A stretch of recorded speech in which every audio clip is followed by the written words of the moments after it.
na verdade, o exército em si nunca saiu de cena. Isso é um dos maiores equívocos da história brasileira.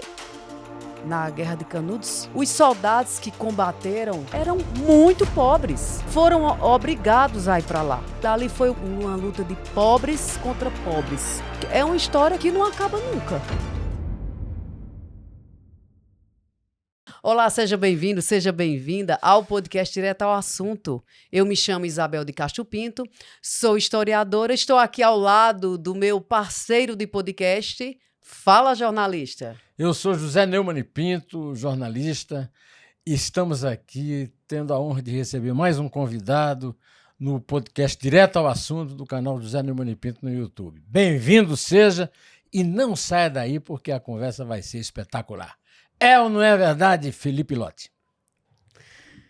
Felipe, seja bem-vindo ao podcast Direto ao Assunto. O nosso convidado de hoje, Felipe Lotti, historiador, mestre e doutor pela Universidade Federal Fluminense. Felipe Lotti vai conversar conosco sobre um assunto que ainda mobiliza o Brasil inteiro, que é nacionalismo. Este livro vai nortear a nossa conversa e a pauta nacionalismo, que continua atualíssima, vai nos levar para o Brasil das décadas de 50 e 60 e, com isso, a gente vai buscar entender por que A gente vai voltar para uma pergunta que é crucial nesse momento. O Brasil tem um projeto de nação?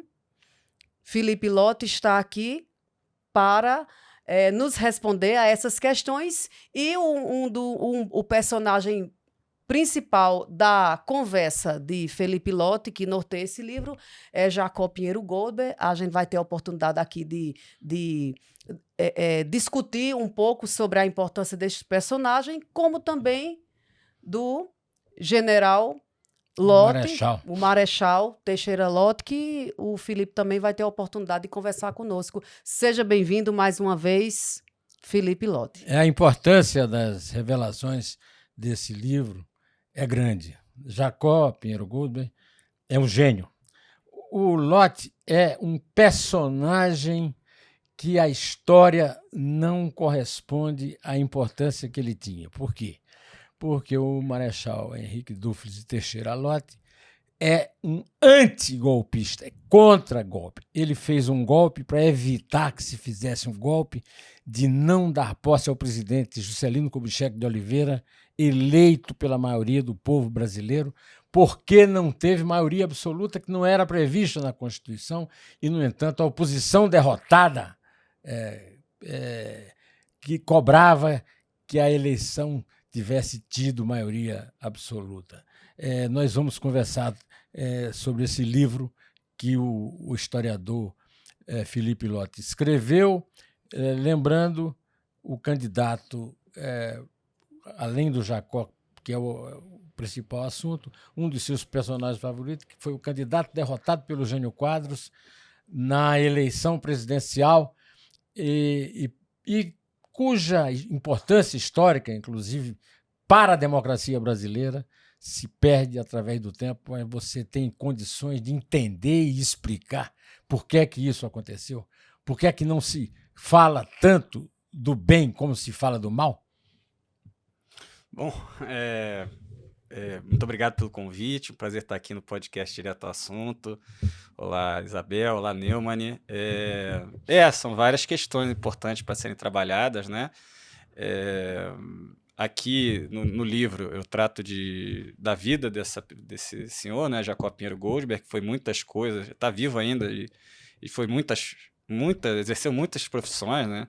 Então, psicanalista, advogado, assistente social, poeta também. Isso. Teve um período de militar ali no final da década de 50, que é onde eu mais me dedico.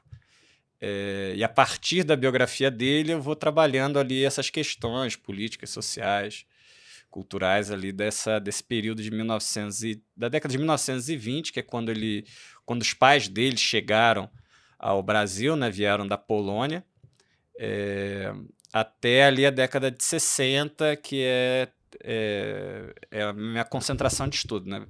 E aí eu explico porque, assim, fazer uma biografia é algo muito difícil, né? Ainda mais com alguém com uma trajetória tão longa em termos de tempo e em tantos campos diferentes, né? Então ele atua em muitos campos diferentes. Então, para tratar de todos os temas, não daria para fazer. Se eu fosse fazer um livro, teria que fazer vários volumes, precisaria de um tempo muito grande para poder fazer as pesquisas, poder apurar todas as histórias. Então, eu peguei mais desse perfil, misturando também com o nacionalismo, que era muito debatido à época, de forma apaixonada, para poder utilizá-lo como um guia, né? Então, a ideia dele como biografado é ele servindo como um guia que norteia ali as questões, os embates, os dramas que estão acontecendo no Brasil naquela época. E em que sentido, quando é que se dá esse encontro de Jacó com o Marechal Teixeira Lott? Conte um pouco para o espectador que está nos vendo agora, que momento de antigolpe foi esse que Neumann questionou? Por que o Marechal Teixeira Lott aparece aí? Como é que se dá isso? Ele foi estudante da missão militar francesa, ele foi instrutor da missão indígena, que foi uma versão nacional dessa missão francesa. Ele tem um certo positivismo herdado ali, que já vinha terminando ali, já foi perdendo força no final da década de 1910. Então, quando se diz positivismo, assim, é um oficial que que dava muita importância à técnica, embora não fosse militarista. Então é muito interessante que naquela década o comando reclamava muito que os militares não eram militaristas, eles tinham mais uma preocupação em serem grandes poetas, matemáticos, filósofos, eles rivalizavam muito mais com os advogados do que querer ter uma força armada bem preparada, né? Mas com as diferentes experiências de repressão de levantes aqui no Brasil, né, como Canudos, o próprio Contestado, então viram que o exército acabou saindo derrotado, assim, mesmo que ele tenha reprimido isso, mas mostrou que ele não tinha capacidade de exercer uma função repressiva. E também a questão da Primeira Guerra Mundial, que mostrou que o Brasil também não teria grandes forças para enfrentar uma potência estrangeira invasora. Então houve ali um processo de modernização, ele entrava, então ele também tinha um certo... porque ele não era exatamente militarista, mas ele tinha essa preocupação de ter essas forças armadas bem preparadas, tanto que durante a carreira dele ele foi muito mais um instrutor, um professor militar do que propriamente alguém de campo. Ele tinha um catolicismo muito acentuado, ele era muito católico, então, assim, um catolicismo baseado na doutrina social da igreja. Então aí já vem uma preocupação mais social. Mas aí tinha tem um livro de um historiador em que ele mostra que a visão que nós temos hoje da direita é bastante diferente do que era o integralismo. Uhum. O integralismo, na verdade, era fruto exatamente da igreja. O integralismo era uma política da igreja católica, né? Uhum. Então, os grandes integralistas, né, como, por exemplo, o maior deles, que escreveu Uma Vida de Jesus, né? Uhum. Não é isso? E outros também importantes, que depois ficaram importantes, inclusive na luta pela democracia. Mas o que eu acho que seria importante, né, Isabel, sim, a gente conversar é que você explicasse como é que foi que ocorreu o antigolpe em si. Uhum. O que era o golpe que se preparava e por que o Dutra não apoiou o golpe e por que o Dutra, o Lott, além de não ter apoiado, ao contrário, simplesmente o cancelou, né? Claro. Assim, era só para dar um pouco a ideia de como é que ele era, né? Sim. Então, assim, ele era muito afastado da política, ele foi escolhido por isso. Então, houve ali que é isso que é importante entender, né? Com Getúlio em 50, a ideia era fazer, vamos dizer assim, uma espécie de Estado novo democrático. Então, assim, nacionalismo, mas sem ditadura. Um desenvolvimentismo e um trabalhismo, né? Só que Petróleo isso aí conflita... Como? Petróleo é nosso. Petróleo é nosso, justamente. E isso aí conflitava com os interesses dos Estados Unidos depois da Segunda Guerra Mundial. Que aí houve também a questão da separação do mundo entre bloco comunista e bloco capitalista. Guerra Fria. Guerra Fria, exatamente. Então, assim, o projeto Getúlio ele tinha dificuldade de se manter. Com isso, ele acabou caindo por conta disso. participaram da derrubada dele, principalmente a UDN, né, os liberais, a figura mais importante ali, pública, foi o Carlos Lacerda, que usou muito do rádio. E o Afonso Arinos. Afonso Arinos, E então, assim, ele acabou entrando por isso, porque, assim, imaginavam que iam compor um esquema militar que tranquilizasse a situação. Então foram colocados Eduardo Gomes, que era um brigadeiro udenista, havia perdido 2 eleições antes, em 45 e para Dutra e Getúlio. Exatamente. Ele da UDN, e no Ministério da Aeronáutica, e botaram também o Amorim do Vale, o almirante Amorim do Vale, no Ministério da Marinha, que eram 2 udenistas, que iam segurar a situação, e botaram um lote que serviria para dar uma legitimidade ao que aconteceu, a derrubada de Getúlio. Então, assim, foi até que Juscelino Kubitschek decidiu lançar a candidatura dele a presidente da República em 1955, prevista pela Constituição de 1946. Isso foi logo de imediato, porque Getúlio morreu em agosto de 54. Juscelino foi um único governador, pelo menos o governador mais de um estado importante, que foi ao funeral do Getúlio Vargas, e ali ele já começou as articulações para a campanha dele. Juscelino era... Ele era governador de Minas Gerais pelo PSD. E era ligado ao Getúlio, quer dizer, ele era uma espécie de filhote do político do Getúlio em Minas. Ali eu acho que ele se aproximou mais, eu acho que ali no começo ele não era tanto. Ele terminou sendo candidato getulista. Isso, exatamente. Foi isso que causou muito medo àqueles que se opuseram a Getúlio Vargas e depois a Juscelino Kubitschek. Uhum. Ainda mais porque o vice dele foi João Goulart, que foi o grande herdeiro político pelo trabalhismo do Getúlio Vargas, né? Ele já havia sido ministro do Trabalho do Getúlio Vargas, caiu porque ele deu um aumento de 100% do salário mínimo. Isso conflitou muito com as Forças Armadas. Então, assim, veio essa chapa de 2 partidos que eram getulistas. Então, o PSD, Partido Social Democrático, que foi um partido formado pelos interventores do Getúlio daquele período de 1930 a 45, então, principalmente ali a burocracia estatal, né, que governava os estados. E o setor trabalhista, que ficou no PTB. Então, os que eram contra Getúlio achavam que tinham acabado com ele em 54, em agosto de 54, viram que, na verdade, o bicho era maior do que eles estavam imaginando. E aí entrou num conflito muito grande, porque o Juscelino ele manteve a candidatura dele, a presidente da República, e os opositores que tomaram o Palácio do Catete, né, que seria hoje o Palácio da Alvorada, né, onde ficava o presidente da República, defendiam que fosse uma eleição com uma chapa única de união nacional. Inclusive, Juscelino encontrou muitos problemas dentro do próprio PSD, e dentro do próprio PSD mineiro. De Minas. Exatamente, havia ali divergências dentro do PSD. Então, ele era muito carismático, ele fez um bom governo em Minas Gerais, aquele perfil desenvolvimentista bem típico do Getúlio Vargas. Lançou a campanha, enfrentou muitas dificuldades, porque passou por um processo de sabotagem muito grande, aquele pleito, como foi em 1950, e acabou ganhando por 32%, 33%, mais por aí.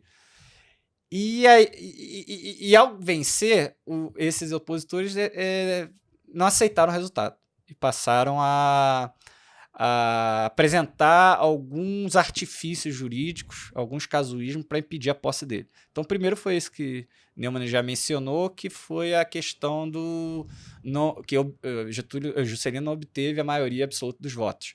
Ele e não havia segundo turno na época, né? Isso que é importante colocar. Não havia segundo turno, quem ganhasse ali no primeiro turno vencia a eleição. Ele chegou a 32, 33, 34. O outro candidato que foi Juarez Távora, que era um militar também já mencionado. Ficou 30. 30, né? O Juarez Távora um tenentista. Né? Era um tenentista, isso, exato. Já vinha de uma longa carreira ali, durante 1930, ali já no começo ele ficou conhecido como vice-rei do Norte, porque ele dominou ali a área do Norte e Nordeste, né? Mas ele acabou, ele venceu, veio essa alegação, só que não prosperou. Depois houve uma outra tentativa de golpe jurídico, né, que era caçar os votos dos comunistas.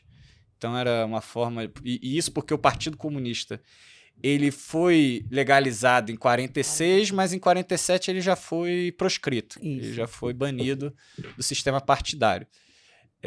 Então havia a alegação de que não poderia se contar com os votos dos comunistas. Os comunistas, de fato, fizeram campanha para o Juscelino Kubitschek. Então isso acabou não funcionando. Então partiram para o golpe militar. Então, até o próprio Eduardo Gomes e Amorim do Vale chegaram a sugerir para o Lott que eles interviessem na política para impedir ali que Juscelino Kubitschek tomasse o cargo. Lott não aceitou e aí, a partir dali foi um momento de tentativa de tirá-lo do cargo indiretamente, né, que fizesse com que o próprio ministro se demitisse. Renunciasse. Isso, exatamente. Isso aconteceu ali na virada de outubro para novembro de 1955, quando houve a morte quando morreu o general Canrobert Pereira da Costa. E no funeral do Canrobert, um coronel... Bizarria Mamed. Esse mesmo. Que era bem ali... E o Bizarria Mamed, ele era um coronel que era muito próximo... Ele era daquele grupo ali, o denista ali próximo do... Ali não tanto do Castelo, mas já próximo do Golbery, do Couto Silva, do Geisel. Então ele fez um discurso muito inflamado contra a vitória do Juscelino. Isso que o Canrobert, ele era um militar também, o denista, liberal, era contra o próprio Juscelino. Que também, de certa forma, também era liberal, mas enfim, teria que problematizar. Então, e ele foi abraçado pelo Carlos Luz, que era deputado, ele era o presidente da Câmara dos Deputados, pelo PSD mineiro, e que havia assumido a presidência da República porque Café Filho tirou uma licença por saúde. Ele teve uma taquicardia, alguma questão assim vinculada ao coração. Então, depois disso, desse discurso inflamado, dizendo que as eleições foram fraudadas, ou havia corrupção, enfim, ele fez uma série de alegações nesse sentido, que não deveria, o resultado não deveria ser aceito e que caberia às Forças Armadas fazerem algo. Lott ficou muito revoltado com isso, mas preferiu não fazer nada ali em consideração à família ali, a viúva, não atribular mais aquele funeral. E a partir dali ele tentou punir o Mamed. Ele poderia fazer isso como ministro da Guerra, só que o Mamed estava cedido à Escola Superior de Guerra, que ficava sob o guarda-chuva do Estado-Maior das Forças Armadas e ao presidente da República. Então ele ofereceu uma saída de que um desses três fizesse a punição. Isso que ele já havia baixado uma regra de que militar não poderia se manifestar politicamente durante o pleito. Ele, inclusive, já havia punido 2 militares, o Zé Nobre da Costa e, se não me engano, o próprio Canrobert, que o Zé Nobre da Costa fez um pronunciamento ali a favor do Juscelino, ou das forças ali próprias do Juscelino, e outro fez pela UDN, enfim, contra o Juscelino. Então, Lott tentou, durante todo aquele ano, arbitrar a situação. Só que ele viu ali que não foi feito nada com o Mamed, e ele mostrou ali, porque ele tinha um relatório durante todo o ano de como estava a situação militar. Então ele identificou que havia 3 grupos, pelo menos nas Forças Armadas. Então haveria um grupo de centro, que seria ele o grande representante, vamos dizer assim. Haveria um grupo de direita mais radical, haveria um grupo, não seria exatamente de esquerda, mas para facilitar a explicação, algo mais à esquerda, né? Uma questão mais de posicionamento. Então algo, mas também mais radical, que esses 2 grupos acabariam entrando em confronto se não fosse feito algo para assustar essa polarização. Então ele apresentou isso, inclusive, para o Carlos Luz, que não deu muita importância. E essa situação foi assim até o dia 10 de novembro de 1955, quando ele foi recebido ali no Palácio do Catete, né? Ele tomou um chá de cadeira ali enorme, ficou 1 hora ali esperando ser recebido, porque ele ia se demitir, porque ele viu que ele não estava sendo escutado. E que havia também uma grande depreciação do comando dele enquanto ministro da Guerra. Ainda mais se a gente for considerar a diferença de postos, né? Então, o coronel mostrava que tinha mais força do que um general. Então, ele foi se encontrar com o Carlos Luz e lá nesse encontro já havia ali o seu substituto, que era o general Fiuza de Castro, que era alguém muito partidário ali dos que estavam tramando o golpe. E Lott avisou que, bom, isso aí vai piorar a situação e tal. E pediu para ficar demissionário até o dia seguinte, 11 de novembro. Nesse meio tempo, ele foi avisado mais do que avisado, porque ele sabia o que estava acontecendo. Ele foi interpelado pelo comandante do Primeiro Exército, que é ali onde fica Rio de Janeiro, Minas Gerais, Espírito Santo, pelo general Odílio Denis, que serviu como braço direito dele, que ali estava em curso um golpe, e também alguns sargentos, praças ali, soldados e cabos, né? Também fizeram esse apelo ao Lott que ele não poderia se demitir, porque senão estaria dando poder, aconteceria o golpe. Então, a partir dali, de madrugada, deu início ao contragolpe. É interessante porque de parte a parte já estava meio que as coisas já estavam organizadas, tanto para o golpe quanto para o contragolpe. Então a Marinha ficou de prontidão naquela madrugada, tanto que um cruzador saiu do porto do Rio de Janeiro e foi até Santos. Não conseguiu aportar, mas ele foi para Santos junto com o próprio Carlos Luz, Carlos Lacerda, outros militares importantes, outros políticos civis importantes. Eles partiram para Santos porque em Santos São Paulo viraria um governo alternativo, declarariam que o presidente da República estaria em São Paulo, porque seriam abrigados pelo governador do estado, Jânio Quadros. Enquanto isso, Eduardo Gomes mandou que algumas aeronaves saíssem do aeroporto de... Agora me foge o nome, mas daqui a pouco volto. E rumassem para São Paulo também. Então, Lott articulou uma intervenção junto à tropa do Distrito Federal, que era mais forte, a tropa que tinha em Minas Gerais, Mato Grosso do Sul e Paraná. Na época no Rio. Isso, na época no Rio de Janeiro. Então, as tropas do Distrito Federal, Rio de Janeiro, Minas Gerais, Mato Grosso e Paraná, que aí cercariam São Paulo. Então, com isso, impediu que o cruzador Tamandaré chegasse ao porto, então tinha até a ordem de que se tentasse aportar para afundar a embarcação. E também do aeroporto de São Paulo, a base aérea de São Paulo. Agora as bases aéreas estão me faltando o nome, mas também foram neutralizados pelas tropas que vieram de Minas e de Mato Grosso. Então, com isso, foi neutralizada a ação militar ali que visava impedir a posse do Juscelino Kubitschek.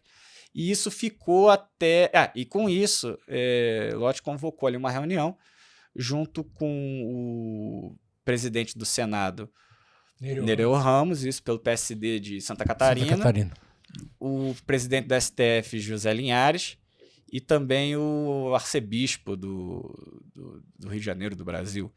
Esses três foram as autoridades chamadas, ele expôs a situação, e naquele momento, já em 11 de novembro, né, Nereu Ramos virou o presidente do Brasil, temporariamente. Ainda nessa semana aí de 11 de novembro até 20 de novembro, Café Filho, ele tentou reassumir o cargo, ele teve uma súbita melhora, mesmo contrariado pelos médicos. Sim. É interessante que Wagner Williams sempre ressalta isso, né? Que Lott nunca desconfiou que Café Filho estivesse fingindo ali no começo, mas depois que... Sacou tudo. Pois é. Essas súbitas melhoras, assim.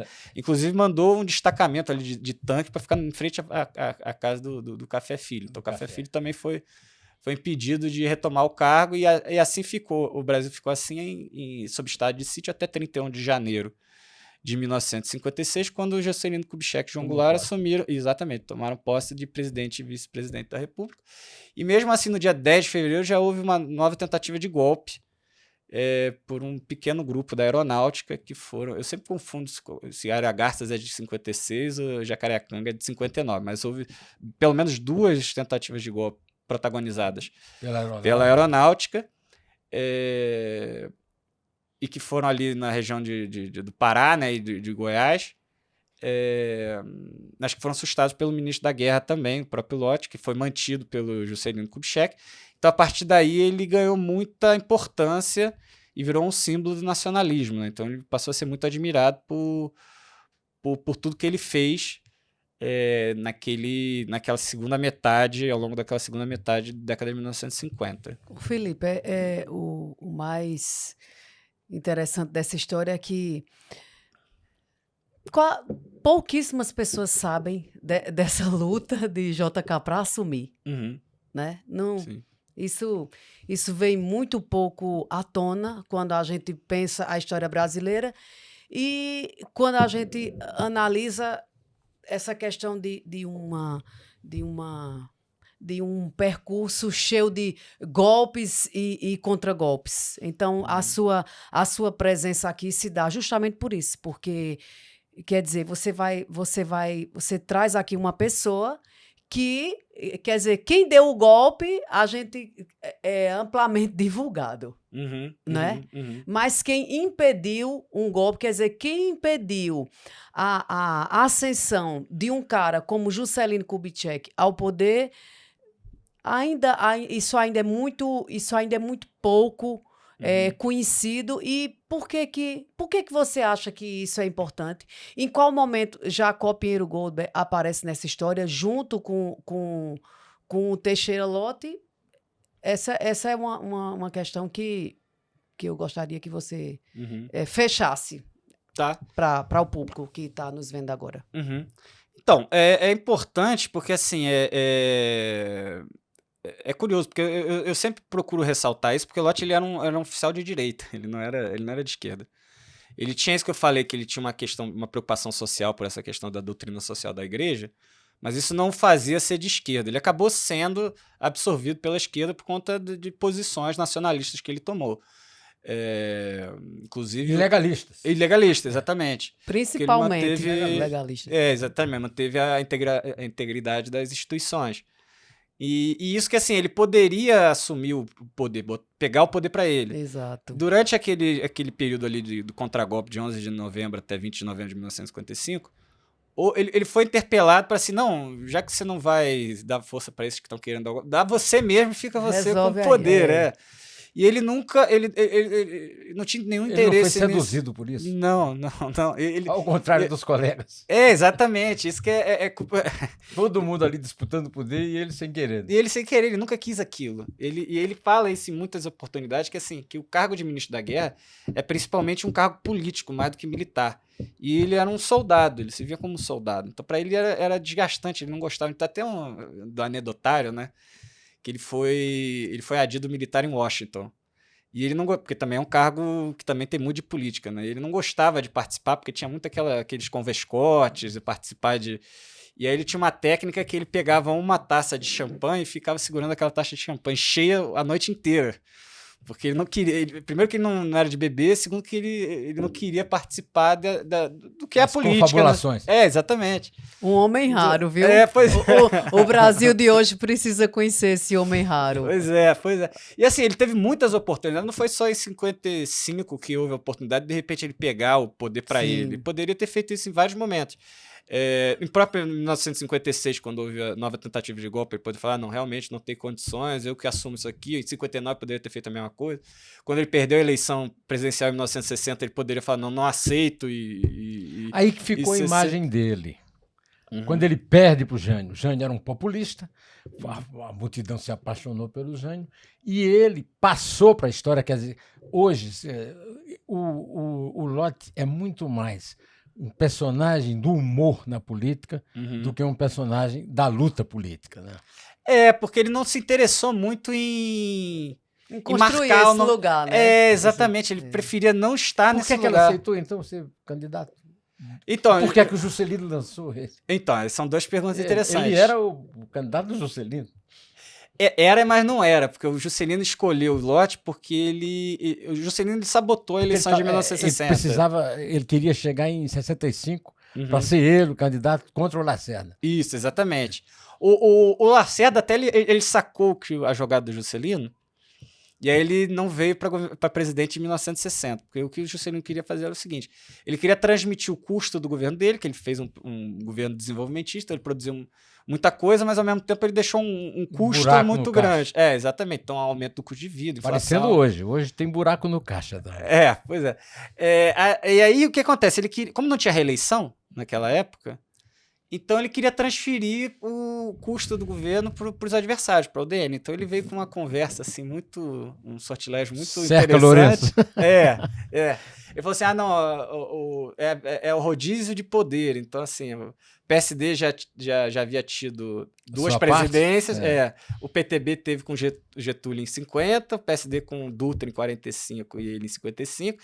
E que era a vez, olha que legal, da UDN ter o momento dela. Mas justamente para isso, porque ela ficaria enfraquecida, porque teria que fazer pagando conta. Exatamente, teria que fazer um governo mais ortodoxo, o que causaria impopularidade e favoreceria a eleição dele em 65. Ao mesmo tempo, ele impediu qualquer candidato orgânico dentro do próprio partido que pudesse vir em 60. Então, ele pediu que o José Maria Alckmin pudesse ser candidato, Amaral Peixoto. Leonel Brizola. Cunhado não é parente. Mas ali Brizola já é 65. Mas ali o próprio Tancredo Neves foi impedido de vir. Talvez Ulisses ali naquela época não tivesse ainda tamanho para ser... Ulisses não tinha importância para isso. Exato, né? Mas ele pediu qualquer nome civil forte que tivesse posição de governo ali. Então, Amaral Peixoto era o grande nome do PSD no estado do Rio de Janeiro, o antigo estado do Rio de Janeiro, que é o que é hoje, menos a cidade do Rio. Genro, né? Genro do Getúlio, casado com a Alzira Vargas. Também o próprio José Maria Alckmin, que era um grande nome, Tancredo Neves, que foi inclusive ministro do Getúlio Vargas. E aí apareceu o Lott, que era um ministro que ficou com todo o governo dele, foi quem garantiu ele no terreno militar, foi quem garantiu a posse dele e que não tinha interesse em política. Então ele cumpriria aquela derrota gloriosa. Então, assim, mostraria que ele veio para sucessão, mas que acabou perdendo. Então, isso por um lado. E Lott ele não tinha interesse. Então, ele acabou vindo por uma questão de que havia uma grande pressão para que ele viesse. Então, ele era o grande nome do nacionalismo. Então, ele representaria essa ala mais nacionalista do governo de Juscelino Kubitschek.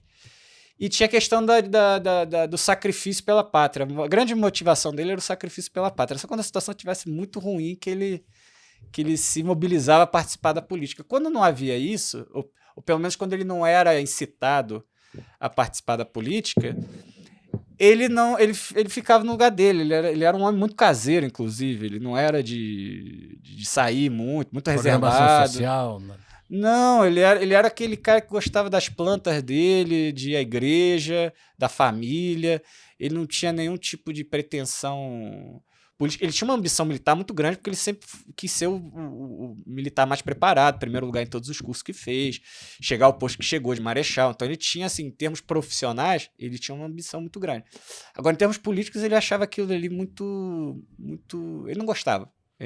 Ô, Filipe, o que me chamou também a atenção nessa história que você conta em um projeto nacionalista, 1950, 1960, Jacob Pinheiro Goldberg, é que o Exército era esse espaço de debates, de direita, de centro. Era um espaço onde havia esse projeto de nação. Né? E aí a gente inclui a questão do nacionalismo. Como é que você conta para o nosso público que exército era esse que o Brasil também não conhece? Porque quem o Brasil conhece? O exército que deu o golpe em 64, né? Quer dizer, o exército de direitistas... Tentou em 61. Exatamente, o exército que está ali sempre arrumando uma brecha para dar um golpe. Sendo que, no teu livro, inclusive, Jacó aparece como uma pessoa que vai contra isso tudo, Jacó e o Lott, né? Que, quer dizer, Jacó tinha sido comunista, O Lott, como você falou aí, Era mais direitista. à direita. E esse povo todo conversava, esse povo todo dialogava. Que exército é esse que o Brasil não conhece, Felipe? Então, esse exército que não conhece é porque a ditadura acabou com isso. Então, Exato. ela promoveu um processo de homogeneidade. Então, criar ali um exército mais com um molde ali, de acordo com as ideias ali da ditadura, né? Mas antes, isso assim o Estado Novo tentou fazer a mesma coisa, só que acabou não conseguindo homogeneizar tanto. Era um exército que tinha muitas posições, tanto de direita quanto de esquerda. Então, assim, Luiz Carlos Prestes, é muito curioso falar com intelectuais, historiadores, redes sociais, jornalistas dos países da América Latina, que eles veem como uma verdadeira anomalia o que foi o prestígio no Brasil, que tem uma fração comunista dentro das Forças Armadas. É uma coisa assim que não tem essa experiência em outros países. Ao mesmo tempo também tinha isso, tinham fascistas, tinham nacionalistas de direita e nacionalistas de esquerda. Tinham católicos ali muito fortes, liberais, assim, um grande nome é o próprio Juarez Távora. E é interessante que eles não eram assim, eram posições que eram muito compósitas, né? Mas acabavam se entendendo nessa história de pensar o Brasil. Isso, eles tinham muito isso. Aí tem a Escola Superior de Guerra. Isso. Quer dizer, a ala do Golbery, do Geisel. Do Castelo Branco. Do Castelo, quer dizer, que foi quem deu o golpe. É quem usufruiu do golpe. Porque o golpe foi militar em 61, fizeram lá o parlamentarismo, mas terminou desalgando em 64, quando esse grupo tomou o poder e também perdeu o poder, voltou ao poder, não é isso?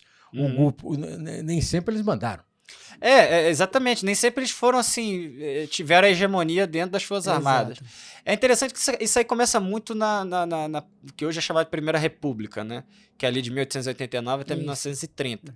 Então havia ali pelo menos 3 categorias que se viam como as construtoras do Brasil moderno. Porque o Brasil, naquela época, era um país agrário. As cidades eram muito despovoadas, ainda não tinha uma industrialização assim tão considerável. Então, ali havia 3 categorias importantes. Então, foi dos médicos sanitaristas, então eles estão aí até hoje, né, que a gente pode pegar o SUS. O SUS já vem de um projeto lá da Primeira República. Os professores, o magistério, então tinha que educar. Por que os sanitaristas? Né? Porque o Brasil era considerado um país doente. Então, quando vinham, muitas vezes, em relatos de viajantes europeus, ressaltam muito a questão de o Brasil ser um país com muitas doenças, um país meio que pestilento, chegava mesmo que nos grandes centros urbanos havia isso, então precisava produzir saúde dentro do Brasil, era um lugar porque talvez seja muito difícil imaginar hoje que era o Brasil, mas o Brasil era um país muito rural, ele não tinha essa estrutura urbana, São Paulo nem pensava ser o que é hoje. Então, as professores precisavam educar esse povo, então o povo que era analfabeto, vivia no campo, tinha um trabalho mais manual, o que dá também essa questão da escola pública, da importância da escola pública, e os militares. Então, os militares ali, quando se fala em militar positivista, é um militar que está muito mais pensando em construir ponte, fazer estrada, integrar o país por essas obras de engenharia, né? Tanto é que muitos engenheiros se formaram na engenharia do Exército. Então e o Lott era um desses, que via o Exército como aquele que vai construir o país de forma... prestando um serviço, né?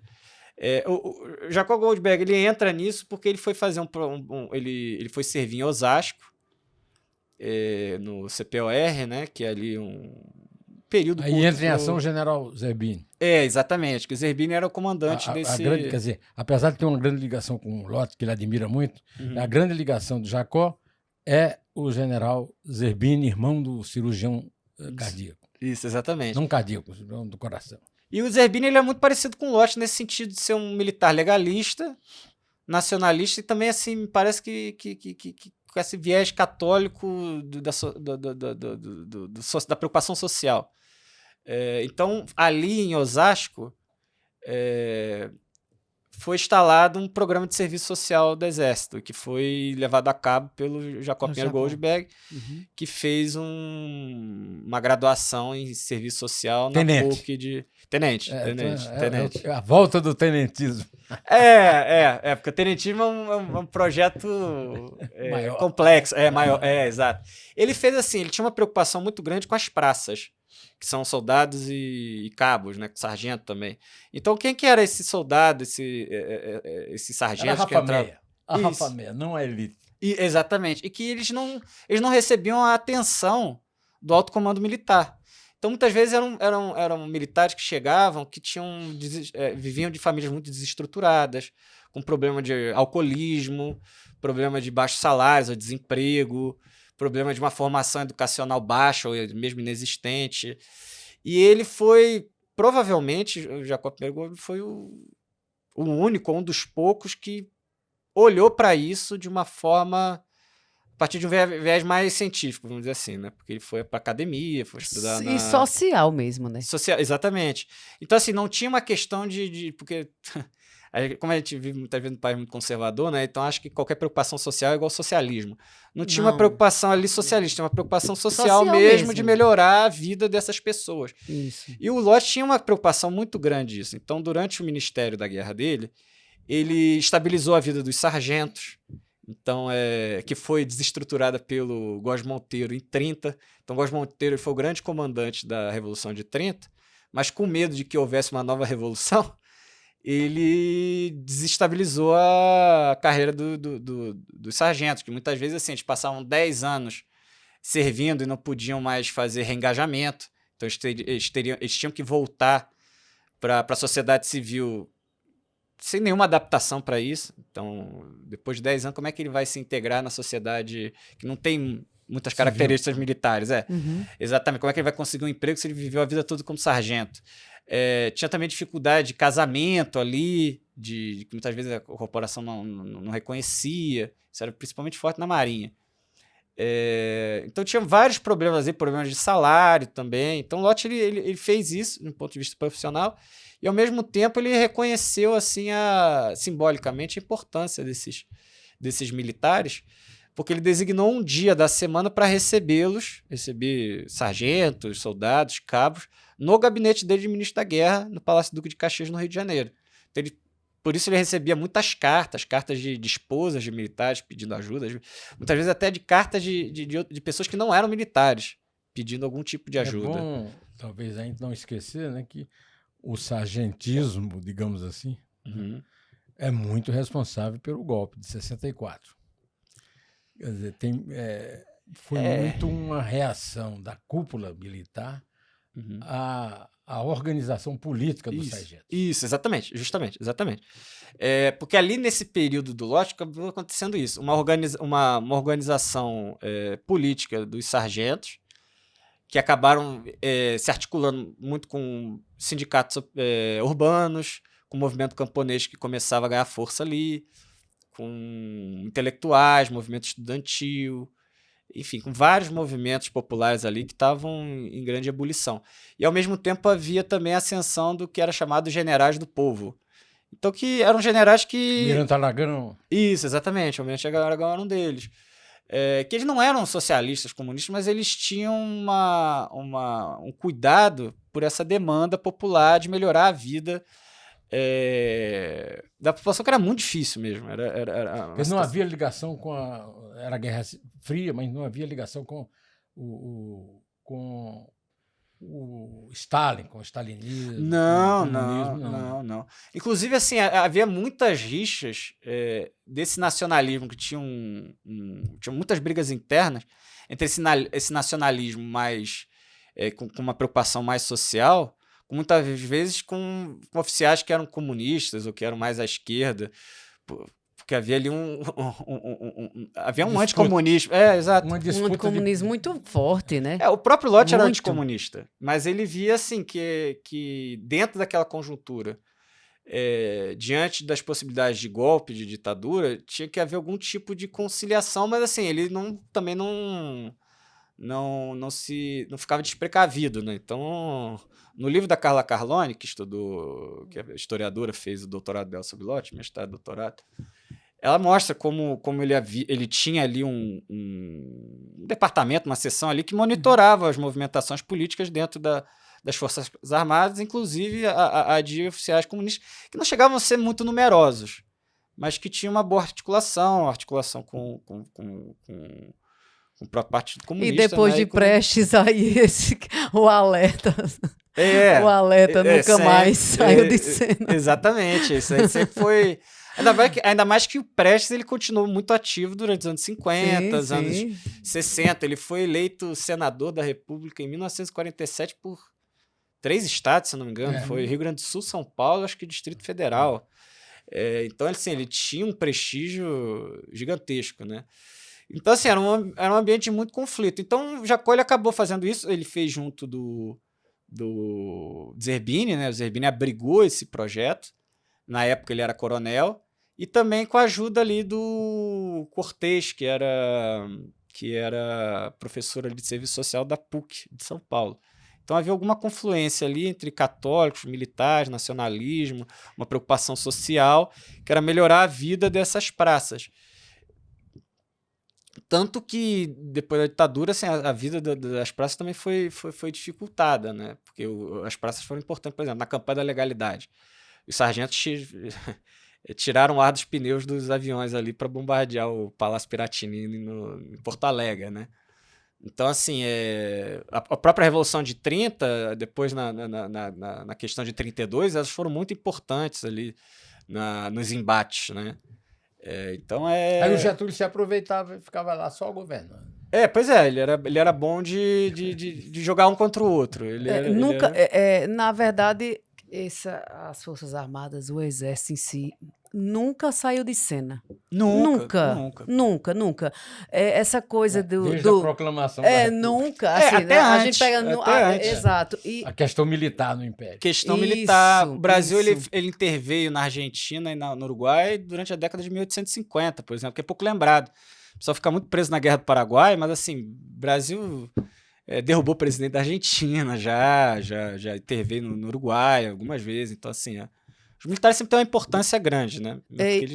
Essa questão que eu enfatizo mais uma vez do Exército pensado a partir dessa homogeneidade, isso é um maior equívoco, um dos maiores equívocos da história brasileira. E Neumann, recentemente eu e Neumann gravamos um depoimento para um documentário que está saindo acerca da Guerra de Canudos. Eu me lembrei muito quando estava lendo o teu livro, conversando aqui com o Neumann, antes da gente entrar em cena, pensando o quanto que as pessoas esquecem que antes do militar existe o civil, né? Uhum. E esse civil o qual Jacó teve esse olhar, né?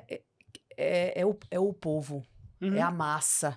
Uhum. É a massa que fica desprotegida, é a massa que precisa de programas, desse olhar social, que está dentro justamente desse projeto nacionalista, cujo objetivo não é político e ideológico, é político também, não deixa de ser, tudo é política, mas há realmente um interesse em olhar para essas pessoas, né? E aí, voltando para Canudos, para eu fechar essa questão, veja, na Guerra de Canudos, os soldados que combateram Canudos eram muito pobres, foram obrigados a ir para lá.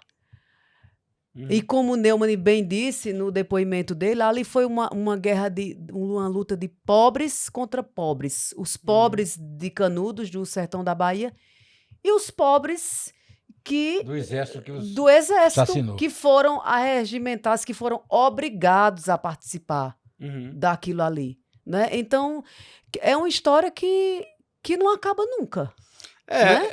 Daí a importância do trabalho do Jacó Pierre Goldberg, esse trabalho de serviço social no Exército, ali no Batalhão de Osasco, Porque assim, essa é a tradição do Exército em relação às praças, que são a categoria mais popular dentro das Forças Armadas, né? Isso. Ali, inclusive, assim, a história da primeira favela do Rio de Janeiro Exato. decorre da Guerra de Canudos. Exatamente. Favela um vegetal de Canudos. E também eles foram assim, porque o Exército ele prometeu ali. Prometeu dar casas e não Exatamente. deu, e eles não deu. foram... E eles ficaram ali no Morro da Providência, da Providência. se eu não me engano, que fica do lado do Palácio Duque de Caxias. Então já ali, assim, era essa questão de utilizar as praças e os sargentos da maneira mais até degradante possível. Exato, A fama do Exército, exato. do quartel ali na na Primeira República era péssima.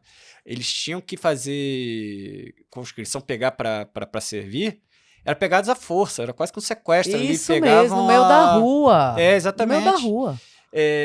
Então a fama era muito ruim, né? Tanto que assim, o Exército teve que fazer uma campanha para convencer os filhos da classe trabalhadora na década de 1910, dizendo que assim, o Exército é um ambiente familiar. O instrutor militar seria um pai ali, um pai espiritual que vai E é um caso civilizar. similar ao caso dos pracinhas. Sim. Os pracinhas foram para a Itália, fizeram parte da vitória da democracia sobre o nazismo e foram esquecidos na Itália. Uhum. Foram praticamente jogados para fora na Itália pelo governo brasileiro.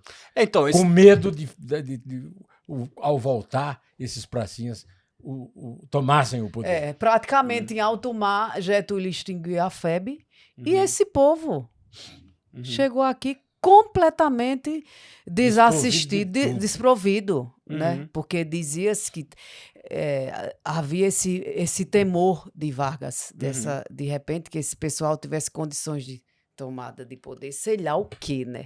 Sei lá o quê. Esse, assim, em termos de proximidade histórica, esse é um dos grandes fatores a influenciar, servir de base para o projeto de serviço social do Exército de Jacob Pierre Gosberg, porque assim, eles voltaram em 45.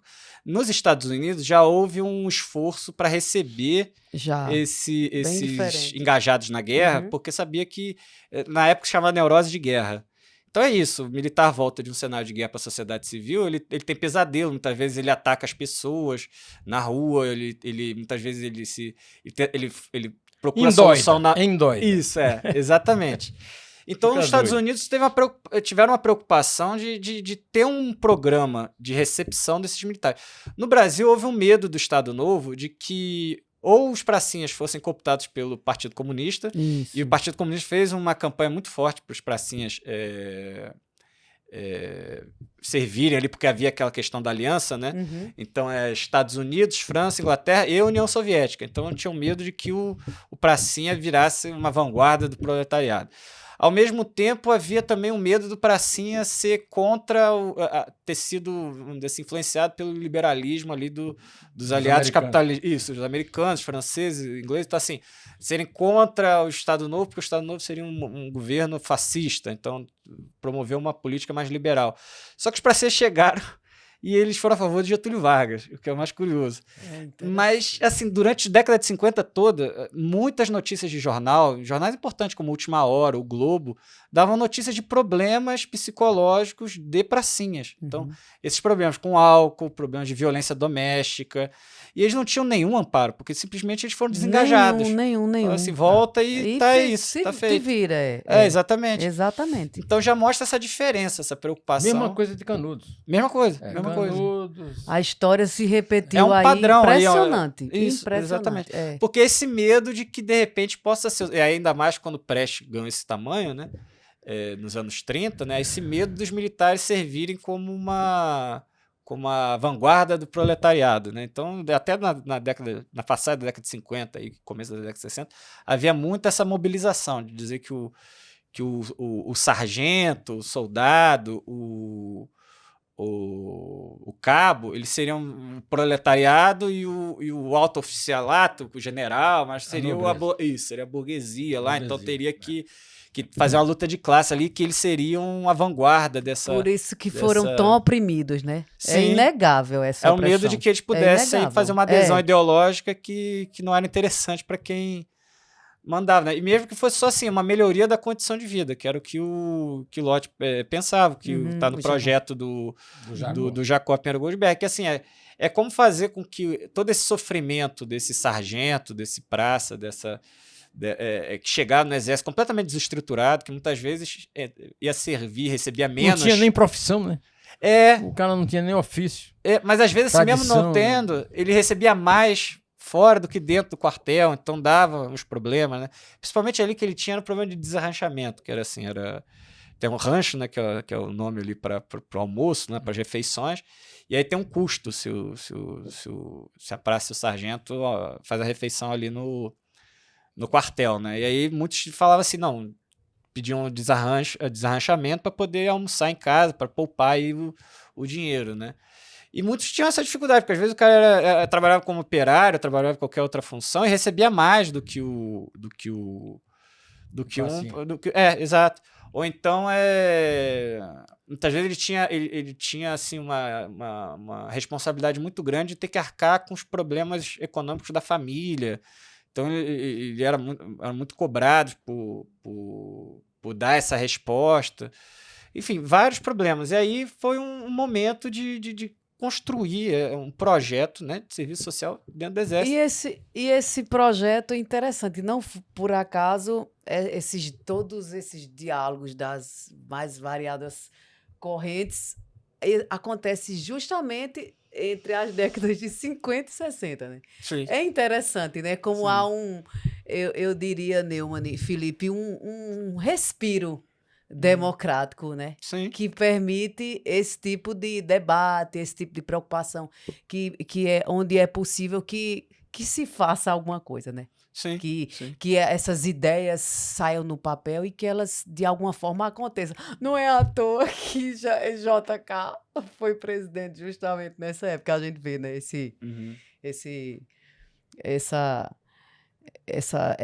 Tudo isso encarnado na figura de JK. E aí o que você traz aqui são, de alguma forma, os bastidores, né? Não é? Sim. Acaba sendo, né? Sim. Mas não sobrou nada? Em termos militares, não muito, porque a ditadura foi justamente... A ditadura acabou com tudo. Ela foi... Em termos apenas militares, a ditadura veio para acabar com isso. Mas, e aí é aquela questão que vocês mencionaram antes, né? De que, assim, o que ficou é essa ideia do militar exclusivamente com essa imagem... De autoritário, de direitista, golpista, de extremista. Golpista. Isso. Antipovo, que está o tempo todo querendo reprimir qualquer questão. E isso se deve ao fato de que a ditadura foi muito bem sucedida, né? Ao contrário do que muitas vezes falam, mas ela foi muito bem sucedida no projeto militar dela.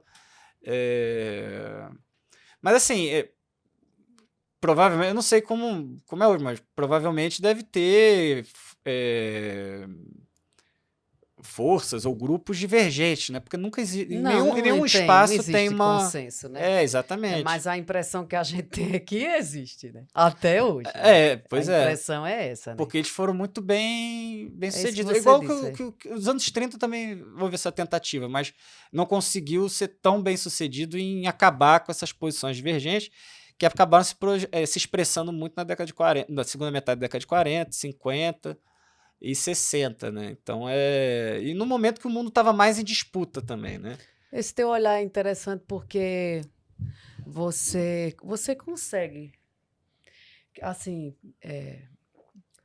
você consegue, não sei se eu diria, nem gosto dessa palavra que eu como historiadora, não sei, mas você consegue olhar de fora com um certo distanciamento. Eu não... Entendeu? Porque sendo outra pessoa, não colocaria essas coisas de forma tão clara, né? Entendeu?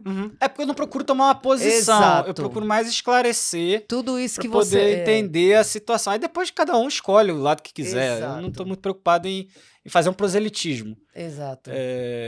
O que eu acho que é mais rico até, independente da posição que se assuma. Porque aí porque é aquela questão, né? Não sei se é ditado, mas assim, uma pessoa, se quiser falar em termos de time de futebol também serve, eu digo, a pessoa é tão grande quanto os adversários que ela enfrenta. Exato. Se ela enfrenta adversários desqualificados, então ela não tem um valor muito grande, né? Então, e o que acontece muito na disputa política é isso, é desvalorizar todos os opositores como se fossem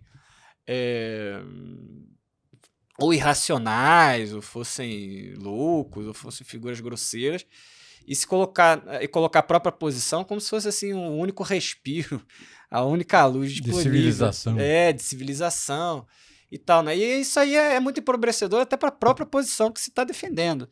Então é preciso reconhecer ali as diferentes posições, então eu procuro mapear o espaço e reconhecer ali o que tem de importante em cada um que está defendendo, mesmo que eu não concorde. Sim, sim. Porque senão vira caricatura, e caricatura para a gente ir para uma falsificação um pouco forte, mas por uma visão distorcida do que foi, muito mais fácil, né?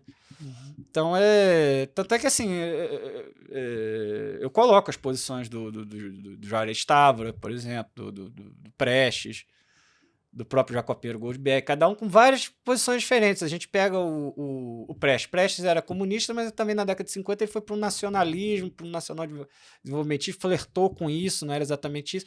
Juarez Távora, ele era liberal, mas também ele era muito católico, então está ali num conservadorismo ao mesmo tempo. Ele também, de certa forma, na década de 50 e 60 tinha um americanismo ali, mas não chega a ser um Castelo Branco, exatamente, que já é mais liberal mesmo.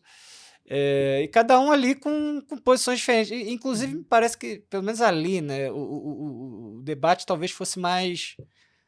Não sei, às vezes eu posso estar cometendo injustiça com hoje, né? Porque muitas vezes o historiador fica também achando que um certo saudosismo, hoje né? nós não temos mais esse debate, não. Ruim. Hoje o debate é quem tem mais no banco. É ruim. Pois debate, nessa época ruim. não tinha essa Chega questão, a né? gente revigora, voltando para esses lugares, para esses momentos, porque eu acho que há uma ausência, sim, dessas propostas. Enfim, eu estou muito satisfeita com essa conversa, foi muito esclarecedora, Felipe, e mais uma vez eu agradeço você ter aceitado o nosso convite para conversar aqui conosco, com o público do podcast Direto ao Assunto, que é um público heterogêneo, é um público de alto nível, inclusive, e um público fiel, viu, Felipe? Um público fiel, que assiste às nossas conversas, que dá um retorno para mim, para o Neumann. Isso é sinal de que nosso trabalho está sendo bem feito, né? Que está chegando, está indo mais longe. Mas não existe mais nada, né? Da proposta do Jacó lá no exército, dentro do exército. Ele me falou... Não existe nada de social, né? Eu acho que... Para o praça... Eu não tenho muitos estudos sobre agora, né? Mas, assim, aparentemente, diria que não, né? Mas aí também seria mais um impressionismo da minha parte. Às vezes até tem, a gente não tem acesso, né? Porque as Forças Armadas elas são muito fechadas. Elas têm uma dificuldade de abertura. A ditadura fechou mais, né? Exato. A tortura, né? Exato. E eles têm essa questão de que se voltam muito para dentro deles mesmos, né? Então tem até mesmo muitas vezes para fazer pesquisa lá dentro é complicado, é difícil, tem que ter certos acessos ali. Muitas vezes a pessoa, às vezes é mais fácil se ela tiver uma família militar do que... Então mas acho que de certa forma para pesquisa está ficando mais aberto, mas é isso, né? É difícil saber, né? Se eu fosse falar assim, que não há nada, estaria chutando, né? Mas, enfim, de qualquer forma, tá aí o livro para poder ser... Que houve, que pode ser utilizado como base para um novo projeto, se já existir, para um revigoramento, para um enriquecimento do pensamento. Todo mundo poder sentar na mesa para conversar, que tá difícil. Pois é.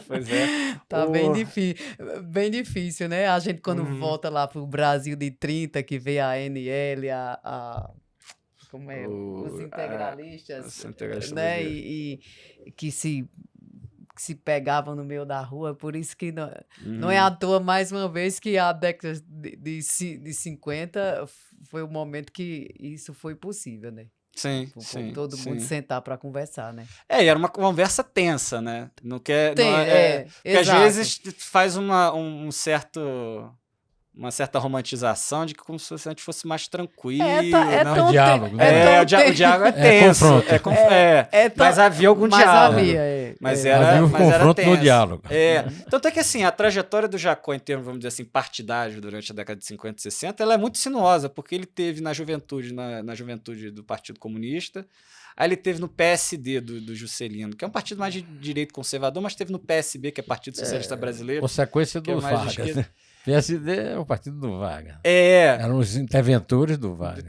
E era um partido mais ligado às oligarquias estaduais, né? Então mais conservador, né? Mas ao mesmo tempo ele foi do PSB, que é o Partido Socialista Brasileiro, que é muito diferente desse que está aí, o próprio PSD que tá.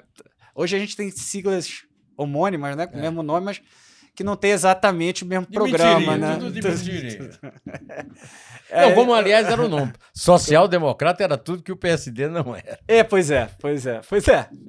Mas ele acabou tendo alguma visão assim mais social, se vinculando ao PTB, né? O PTB cumpria essa função não estando ao partido. Mas então ele tinha essas diferenças, ele circulava, né? Então mostrava que assim, havia um espaço para a pessoa poder ir de um programa para um outro, para uma ideologia para outro, para diferentes posições.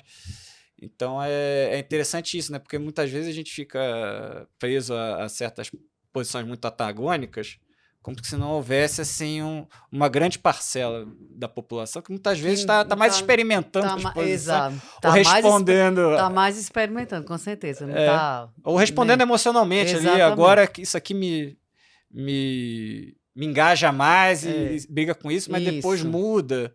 Sim. Então não dá também para... Mas o que acaba predominando muitas vezes são as posições que são mais ideológicas. São essas que aparecem, né? São essas por estarem mais organizadas.